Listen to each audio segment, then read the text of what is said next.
చాలా బాగుంటుంది. యోన అనేటువంటి వాడు మీలాంటి మనలాంటి ఒక చిన్న దేవుణ్ణి నమ్ముకుని వ్యక్తి అనమాట. ఏనండి అందరూ అమ్మా అందరూ చాలా జాగ్రత్తగా మళ్ళీ క్లాస్లో ప్రశ్నలు అడుగుతారు అందరికీ. అయితే ఈ యోనాని దేవుడు మాట్లాడతాడు, అరే బాబు యోనా మీరందరూ కూడా నువ్వు వెళ్ళి నినివే అనే పట్టణం ఉంది, ఆ పట్టణస్తులు చాలా దుర్మార్గంగా ఉన్నారు, వాళ్ళు ప్యాకెట్లు ఆడుతాండ్రు, తాగుతాండ్రు, వాళ్ళు దుర్మార్గంగా ప్రవర్తిస్తాండ్రు, వాళ్ళ ప్రవర్తన బాగోలేదు, నువ్వు వెళ్ళి వాళ్ళకి చెప్పరా వాళ్ళు మారు మనసు పొందితే అవన్నీ పాపం మానుకుంటే అబద్ధాలు ఆడుతాండ్రు, మోసాలు చేస్తాండ్రు, ఇవన్నీ మానుకుంటే నేను అలా రక్షిస్తాను, లేకపోతే నా కోపము ఆ పట్టణం మీద ఉంది అని చెప్పమన్నాడు యోనాకి. యోనాకి ఏమని చెప్పాడు? ఏ పట్టణంకి వెళ్ళమన్నాడు?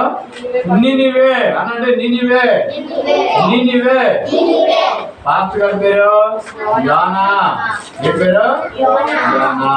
దేవుడు ఏమని చెప్పాడు యోనాకి? నువ్వు నినివే పట్టణానికి, మనకి ఎలా విజయనగరం పట్టణం, విశాఖపట్నం రెండు ఉన్నాయా, అలాగా నినివే పట్టణానికి వెళ్ళమన్నాడు అనమాట. అక్కడ చాలా మంది ప్రజలు ఉన్నారు అక్కడ పాపము. అయితే అక్కడ 1,20,000 మంది ఉన్నారు జనాభా. ఎంతమంది? 1,20,000 మంది జనాభా ఉన్నారు. ఆ పట్టణాన్ని దేవుడు ఏం చేశాడు? దేవుడు పాపం వస్తుంది, సరిగ్గా మాట వినట్లేదు, తల్లిదండ్రుల మాట వినట్లేదు, పిల్లల మాట వినట్లేదు, పిల్లల తల్లిదండ్రుల మాట వినట్లేదు, ఇలా ఉంటుంది. దేవుడు పాపం వచ్చి ఒక పాస్టర్ గారిని పంపించాడు. పాస్టర్ గారి పేరు ఏం పేరు? చంద్రబాబు యోనా. అయితే ఎప్పుడైతే పంపించాడో ఆయనకి భయం వేసింది. కృష్ణ వచ్చింది సార్ తండ్రి పాప ఊరేది. అయితే ఎప్పుడైతే వెళ్ళిందో ఏమండి అమ్మా, ఎప్పుడైతే పాస్టర్ గారు చెప్పారో ఈ పాస్టర్ గారు వెంటనే ఆ నినివే పట్టణానికి వెళ్ళడానికి భయం వేస్తుంది. అమ్మో వాళ్ళు మంచివాళ్ళు కాదు, అక్కడికి వెళ్ళి దేవుని మాటలు చెప్తే వాళ్ళు పుట్టేస్తారు, వాళ్ళు పుట్టిస్తే నన్ను సూపర్గా ప్యాన్ నీళ్ళు వేసి కొడతారు, లేకపోతే కర్రలతో కొడతారు, లేకపోతే నన్ను సొంతలు ఇచ్చేస్తారు, నన్ను జలలు పుట్టేస్తారు, నేను వెళ్ళను బాబు, ఆ ఊరు వెళ్ళను, నేను ఇంకే ఊరైనా వెళ్తానని చెప్పేసి ఆ పట్టణంలోకి వెళ్ళడానికి ఇష్టపడలేదు. ఎందుకు? ఆ ప్రజలు ఎలాంటి మూర్ఖులు, వినరు, దేవుని మాట వినరు. అందుచేత ఇప్పుడైతే అప్పుడు వెంటనే ఆయన ఏం చేశాడంటే ఇంకొక పట్టణం వెళ్ళిపోతాడు. ఆయన ఇంకొక పట్టణం తర్ఫీష్కి వెళ్ళే పట్టణం. ఏ ఊరు? తర్ఫీష్కి వెళ్ళే పట్టణానికి వాడకి వెళ్ళిపోతాడు. వాడకి వెళ్ళి పడుకుపోతాడు. వాడ కిందకి వెళ్ళిపోయి వాడ అంతా తెలిసి మీకు, వాడ చాలా పెద్ద వాడ దాంట్లో చాలా మంది ఉన్నారు జనాలు, ఎక్కడి నుంచో వెళ్తాం మా టర్కీష్కి వెళ్తాం కదా, అర్థమైందా? అయితే ఏమంటే నినివే పట్టణానికి వెళ్తారో చెప్పరా బాబు అంటే వెళ్ళకుండా యొప్పేకు పోయి తర్ఫీషులకు ఒక వాడను చూసి దానికి టికెట్ తీశాడు. మన బస్సు టికెట్ తీస్తాం కదా, టికెట్ తీశాడు, వాడు ఎక్కాడు, వాళ్ళ నుంచి వెళ్తున్నాడు. వెళ్ళిపోతుంటే అడుగు భాగంలోకి పడుకుని పోయాడు అనమాట. ఇప్పుడు వెళ్ళిపోవడం వల్ల నష్టం వచ్చింది, దేవుడికి దూరం అయిపోయాడు. దేవుడి మాట ఎప్పుడైతే వినలేదో ఆ సముద్రం మీద, వినండమ్మా, సముద్రం మీద ఏం పుట్టింది? తుఫాన్ వచ్చింది. తర్వాత ఏడొచ్చింది? తుఫాన్ వచ్చింది సముద్రం మీద. అప్పుడు వాడు పడిపోవడానికి సిద్ధంగా ఉందట. అమ్మో పడిపోతుంది అనుకుంటాను. ఇందులో దాంట్లో ఉన్నటువంటి ప్రయాణికులు ఉంటారా? చాలా మంది పాసింజర్లు ఉన్నారా అమ్మా? అయితే ఈ పాసింజర్లు ఉంటారు కదా, వీళ్ళందరూ కూడా భయపడిపోతున్నారు, ఏటయింది అని. మీరు మీ దేవుళ్ళకి ప్రార్థన చేయండి, మీరు మీ దేవుళ్ళకి ప్రార్థన చేయండి అని చెప్తూ ఉన్నారనమాట. అలా చెప్పినప్పుడు వాళ్ళందరూ కూడా ఆ దేవుని ప్రార్థన చేస్తున్నారు. కానీ ఇది ఎవరు పెట్టారు? అది ఏ దేవుడు పెట్టాడు తుఫాను? యేసయ్య పెట్టాడు. ఎవరు పెట్టారు? యేసయ్య పెట్టాడు. ఎందుకు పెట్టాడు? అక్కడ పాస్టర్ గారు ఎవరి మాట లేదు, దేవుడి మాట లేదు. దేవుడి మాట వినకపోవడం వల్ల పాస్టర్ గారు ఒక తుఫాను రక్షించాడు. వాడు కుండలం అయిపోతుంది పడిపోవడానికి. భయపడి అందరూ ఆయా దేవుళ్ళకి ప్రార్థన చేస్తూ ఉన్నారు. ప్రార్థన చేస్తే ఎక్కడ తుఫాను ఆగలేదు. అప్పుడు ఎవడున్నాడు మన దాంట్లో అనేసి ఒక చీటీ చేశారు. ఏంటేశారు? లాటరీ వేస్తే లాటరీ ఎవరి పేరు పేరుంది? యోనా పేరుని అమ్మా ఎవరి పేరు పేలిందిరా? యోనా పేరుని పేలింది. యోనా పేరు బాబు యోనా ఎక్కడున్నావు నువ్వు అని ఎదిగితే ఎక్కడో కింద పడుకోండట. ఎలా పడుకోండా? వాళ్ళ కిందనే పడుకుంటుపోయాడు. వాడు కింద ఎప్పుడు పడుకుంటుపోయాడు? ఆయన వెంటనే లేపి, నీ దేవుళ్ళా, నువ్వు ఎక్కడి నుంచి వచ్చావురా, నీ దేశం ఏంటి, ఇదేంటి నీకు సీటు వచ్చింది నీ పేరునే అని అంటే అప్పుడు ఆయన అతను ఏమని అంటున్నాడో మనం మాట్లాడుకుంటున్నాం. అది అప్పుడు ఆయన అంటున్నాడు, ఇగో అయ్యా మీరు ఎవరు భయపడకండి, మీరు బాధపడకండి, నేను ఎవరినంటే యేసు ప్రభువుని నమ్ముకుని వ్యక్తిని. ఈ తుఫానును, సముద్రాన్ని, ఈ భూమిని, ఆకాశాన్ని, ఆ జంతువులని అన్నిటినీ సృష్టించినటువంటి దేవుడి తాలూకా నేను భక్తులను అన్నాడు. అయితే నీ దేవుని ప్రార్థించిన బాబు తొందరగా తుఫాను ఆగాల అని అంటే ఏమి లేదు, నన్ను పడియండి దాంట్లో అన్నాడు అన్నమాట. దేంట్లోనా? సముద్రంలో పడిమన్నాడు. సముద్రంలో పడిపోయిన అందరూ కూడా భయపడిపోతారు. భయపడిపోతాను, అమ్మో ఎంత గొప్ప దేవుడు అంటున్నావు, నిన్ను పెట్టి వచ్చింది అంటున్నావు. అది అప్పుడు ఒకటి అన్నాడు అనమాట, నా దేవుడికి మీరు ప్రార్థన చేసి నన్ను పడేయండి అన్నాడు. అయితే వాళ్ళందరూ కూడా ఏమని అన్నారు? ఈ తుఫాను ఆగడానికి వాళ్ళు ఒకటే మాట చెప్పారు, హల్లెలూయా హల్లెలూయా హల్లెలూయా యేసయ్యా హల్లెలూయా యేసు రక్తం యేసు రక్తం అని ఈ మాటే పలుకుతూ ఉన్నాడు.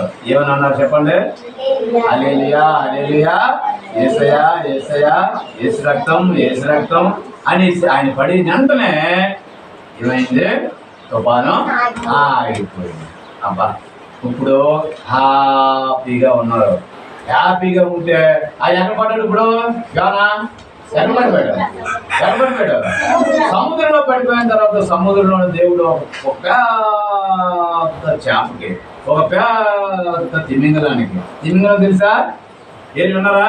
మీ సేవలు మీకు పుస్తకాల్లో ఉంటుంది, ఇంగ్లీష్ రీడ్ ఉంటుందండి. బ్లూ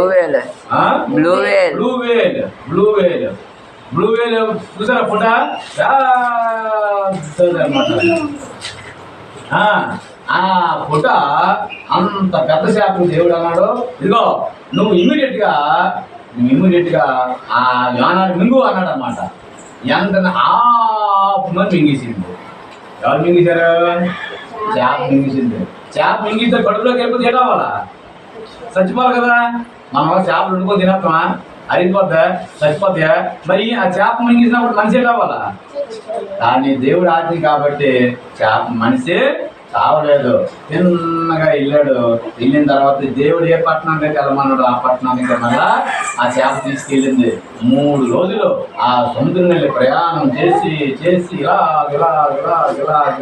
అనుకోని అక్కడికి వెళ్ళి అక్కడ తగ్గించింది అనమాట. సముద్రం వాంతి వచ్చిందంటే అక్కడ తగ్గేసరికి ఆ పట్టణంకి వెళ్ళి స్నానం చేశాడు. అర్థమైందా సీటు? అర్థమైందా అమ్మా? తెలియద్యా? అర్థమైందా? ఇప్పుడు అర్థం అవ్వదా? అయితే ఎప్పుడైతే తగ్గించిందో అక్కడి నుంచి అతను వెళ్ళి ఆ ఊర్లోకి వెళ్ళి ప్రకటిస్తున్నాడు, అయ్యా మీ ఊరికి మంచిది కాదు, మీ అందరూ మాట్లాడండి, మీ అందరూ కూడా భయంకరంగా ఉన్నారు, మీ అందరూ కూడా స్థితిని బాగోలేవు, మీ అందరూ కూడా ఆ మార్పును పొందండి, రక్షణ పొందుకోండి, పాపం మానుకోండి, రాజాలు మానండి, పాపులు మానండి, ఇంకేటి మానాలా? అబద్ధాలు మానాలి, మోసాలు మానండి, ఇవన్నిటినీ మానండి. మీరు దేవుని వైపు తిరగండి, దేవుని పాపం ఉందా మీ మీద? చూసావా? మనిషి చేసిన పాపం కొరకు దేవుడు ఏం చేస్తున్నాడో పాపాన్ని శిక్ష విధించాలని చూస్తున్నాడు. ఇది ఎప్పుడైతే ఈ మాట విన్నారో అందరూ కలిసి బయటకు వచ్చేసి ఇలాగ సండే స్కూల్ పెట్టించుకొని అందరూ సండే స్కూల్ పెట్టించాలని కదా, పిల్లలు పెద్దలు అందరూ కూడా సండే స్కూల్ పెట్టేసి 3 రోజులు సండే స్కూల్ ఉండిపోయారట. 3 రోజులు మీలాంటి చిన్నపిల్లలు కూడా అన్నం కూడా తినకుండా దేవుణ్ణి అడిగారట. పెద్దోళ్ళు చిన్నోళ్ళు తల్లిదండ్రులు అందరూ అడిగి, దేవుడా మమ్మల్ని క్షమించు ఏమని అడిగారు? యేసయ్యా మమ్మల్ని క్షమించు చెప్పండి. ఏసయ్యానండి, యేసయ్యా మమ్మల్ని క్షమించు, యేసయ్యా అందరూ బలతో నువ్వు యేసయ్యా నువ్వు అలా పాప అన్నారు, యేసయ్యా మమ్మల్ని క్షమించు. అలా ఎప్పుడైతే అన్నారో అప్పుడు దేవుడు వెంటనే సంతోషించి తక్కువనే క్షమించాడు అన్నమాట. మరి పాపం తగ్గిపోయింది. చూసారా?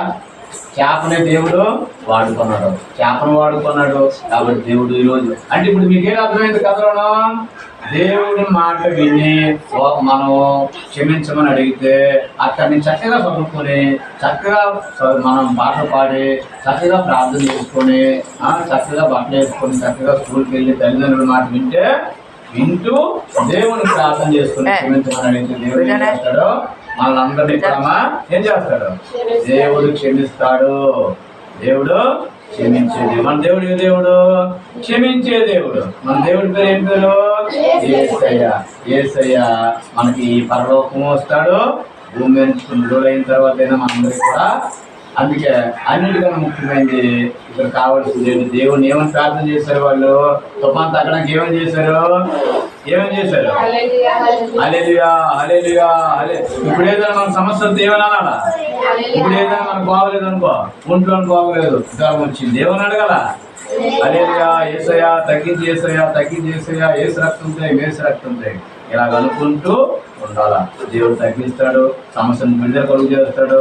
హాస్పిటల్కి వెళ్తాం, ఒక మాట కూడా దేవుడు ఇచ్చిందే, అది కూడా మాట వేసుకుంటూ చక్కగా తగ్గుతుంది అనమాట. అది దేవుని తాలూకా కృప. అర్థమైంది అందరికీనా? మీకు కథ అర్థమైందా అమ్మా? రాయ్, మీకు అందరికి అర్థమైందన్నా?